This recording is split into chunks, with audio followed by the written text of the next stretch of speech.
Y finalmente, para los que están aquí porque alguien les trajo, por nuestros niños y adolescentes, jóvenes, pues para ustedes, piden a ellos, sus abuelitos, los mayores, piden a ellos, ¿por qué dedican mucho tiempo para hacer su fe como prioridad? Saben que los hacen, ¿no? Pues jóvenes, piensa bien en cuáles apoyos van a necesitar en sus vidas. La inteligencia, la salud, la fortaleza, todo viene de la fe. Y la fe ha inspirado santos y famosos, deportistas profesionales y artistas, y también sus papás y abuelitos. Pues no hay ninguna vida completamente fácil. Sin embargo, la vida es hermosa. Y con la fe, la vida se puede ser una vida aún más hermosa.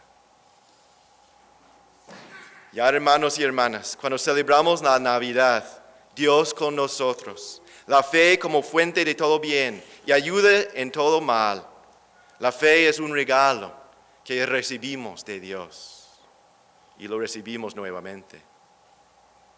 Hoy abrazamos la fe de nuevo y Dios nos invita a regalar la fe a nuestros familiares, amigos y vecinos también. Feliz Navidad a todos. Okay, we'll see if I get confused switching to English. Sometimes it's hard for me. We're going to try it. There's this phrase in Latin. It's not really church Latin. It's more history.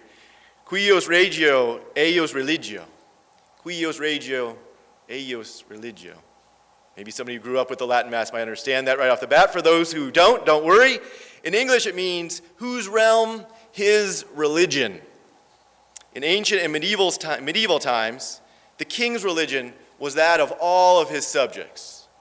This was true especially in the Roman Empire, at the Protestant Reformation, and as the exploration period in the New World spread Christianity across the entire globe. In those days, religion was a part of a nation's pride, its identity, its culture. It's where we get the idea that Irish and Italian are synonymous with Catholic. Why everybody loves to celebrate St. Patrick's Day. It's why in France and Spain they have soaring cathedrals, and why we name our kids for famous saints and build our calendars and our holidays around the holy days of Christ's birth and his resurrection. Cuios regio, eius religio. Faith is our very identity. Now, probably few of us grew up in such an infused cultural Catholicism. Perhaps in Chicago, where neighborhoods are identified by their Catholic parishes, or in Philly, where it seems like the whole thing might be an extended little Italy. Maybe there. But for most of us, that's not the case.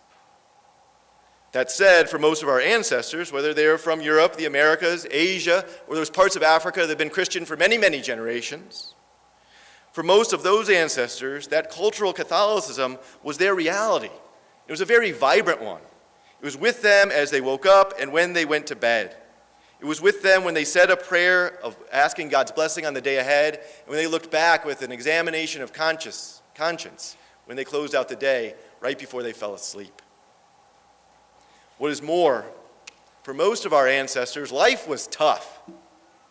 It was faith that got them through the long hours in factories or on the farm, struggling to put food on the table, confronting the fragility of life before modern medicine, and facing the horrors of war and hunger. That kind of tough life reminds me of an experience I had this summer.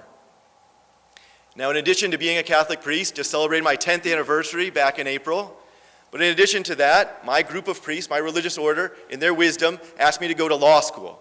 So I'm studying law right now. Yeah, you should laugh. It's funny. It's a funny thing. They asked me to go to law school, so this summer, while I normally focus on education law, especially faith-based education, like we have St. Paul's Church and School here, while I normally do that, I also dabble a bit in immigration and human rights law as well. So this summer, I went down to the U.S.-Mexico border, down in Brownsville, Texas. When I was there, I met families who were seeking asylum in our country. Some had fought for democracy in Venezuela and been jailed for it, so they had to flee.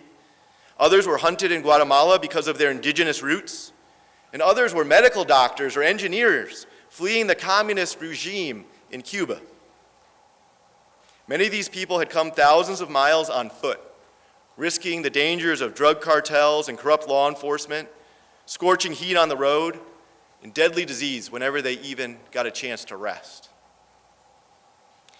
There was no guarantee of asylum when they reached the U.S. border, but these families wanted to present themselves to the U.S. immigration officials and present their case. And my role was to walk across a bridge into Mexico each day and record their stories, then work with U.S. Customs and Border Protection to see what might be done for those who are most vulnerable. As I did the legal work these families requested, they also shared much of their faith. It's probably the getup I was wearing, I don't know. Though they were from many parts of the world, the Americas, Africa, Europe, the vast majority of them were Catholic. Though they had suffered enormously, they also wanted to share stories of how their faith had given them the strength, comfort, and even hope they needed each day. They shared that they felt like God could understand them,